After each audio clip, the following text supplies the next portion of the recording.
Hi everyone, welcome back to my channel. I'm Remy, this is Sillage and Stories, and here we pair amazing books with amazing fragrances. And these fragrances, while they are very weird, they match the book's vibe completely. So I had to dig them out of my stash of samples because I have a large one. I like to test and kind of play with things a little bit. Some are a little weird, some are a little nice, some are challenging, some are kind of gross. But I will let you decide for yourself on that, and I will start with the first book. Let's get into it. So our first pairing today is Arcana Academy by Elise Kova.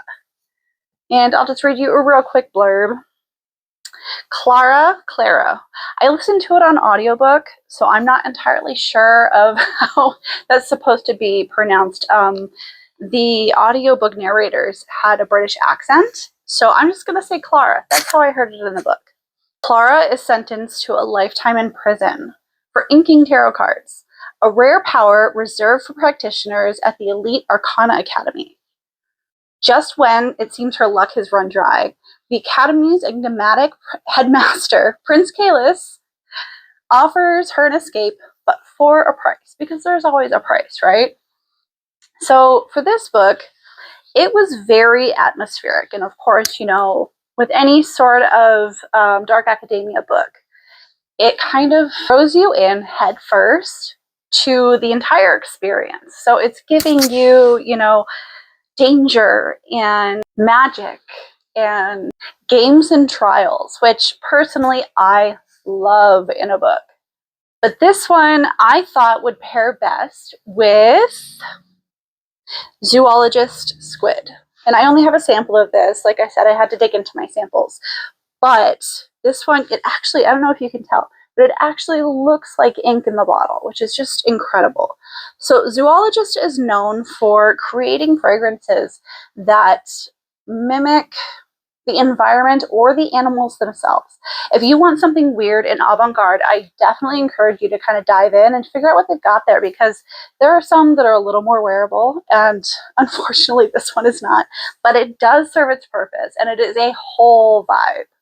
So let me go ahead and read you some notes for that one. This one has pepper, incense, black ink accord, which an accord is basically just a combination of different ingredients to create one particular scent. So it's not very specific, but it is accurate. So salty accord as well. Ambergris, which I'm not sure if anyone's aware, but that is essentially the secretions from a whale. Not great, but it is kind of a salty oceanic scent. And we've got some benzoin, which is kind of resinous, and a musk, which is a little powdery.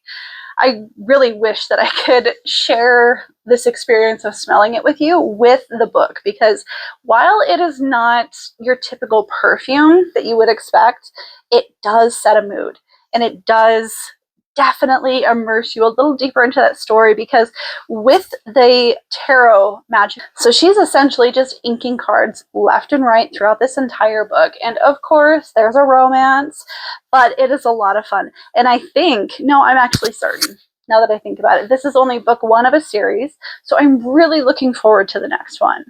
So the next book in the lineup is The Ordeals, which I really, really enjoyed. Let me go ahead and read that to you. So 20-year-old Sophia de Winter has only known life bound to her cruel uncle, known as the Collector, thanks to a blood bond he exacted from her as a child. When she learns of Kilmarth College, so prestigious, an elite academy for magic welders outside of the Collector's control, she knows it is her only chance to break free. So I loved the characters in this book, especially Sophia. She is badass. I adore her. So what I decided to match with her is Toscavat, Forlorn Embers, and Black Rains. And this, again, is a very avant-garde perfume.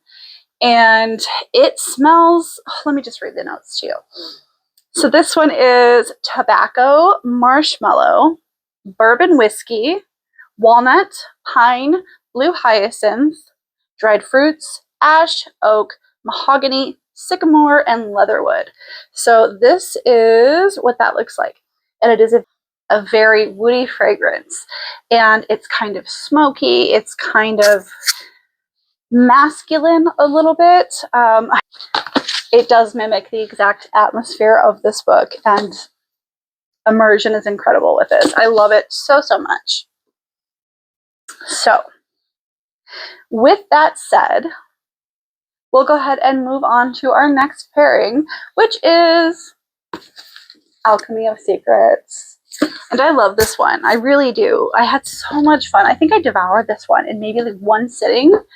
I just love Stephanie Garber and everything that she does, and this one was no different. And I think that this is only book 1 of 2, which is amazing because I really want to dive into this world a little more. So this one, I'm going to read it to you.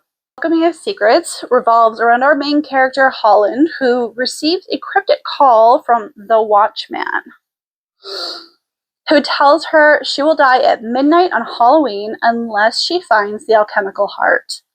Jake, meanwhile, is told that he will die that night unless he kills Holland. The myth has become a deadly reality. So with this book, she is trying to find information on her professor who taught these super secret classes that you could only get into if you knew how to decode the right things. And it's very much a treasure hunt alongside a romance a little bit, which I love. I think that this one is just so much fun, and I really, really recommend it. The fragrance that I'm pairing with it is from Imaginary Authors, and this is called Memoirs of a Trespasser. And actually, this scent is really wearable. It's very, very interesting. I think that if you want to take a look into it, you absolutely should, because pairing these two together is chef's kiss. Let me go ahead and read the notes to you. So the notes for Memoirs of a Trespasser are Madagascar vanilla, myrrh, benzoin resin. So that's very resinous and almost incensey. There's also amberette seeds, oak barrels, and cognac. And what I love about Imaginary Authors and their entire house is that all of their fragrances are made to tell a story. They have these very specific niches that they fit into, and I just absolutely love something like that because I think it creates a sense of immersion outside of like reading with it that you can kind of fall into, and you smell it. You do. Like every time you spray that, you know what world you're about to step into. And I just think, as a fan of immersive experiences, that is one of the best. So that is my lineup for today. I hope you enjoyed, and let me know below in the comments which one was your favorite, and if you would like some more of these kind of weird or challenging or avant-garde perfumes, because I can definitely dive into them. I have plenty. I really appreciate you being here. Don't forget to like, comment, subscribe, or even share if the mood hits you. I hope to see you here next time. I hope you all have a wonderful day. Stay cozy, friends.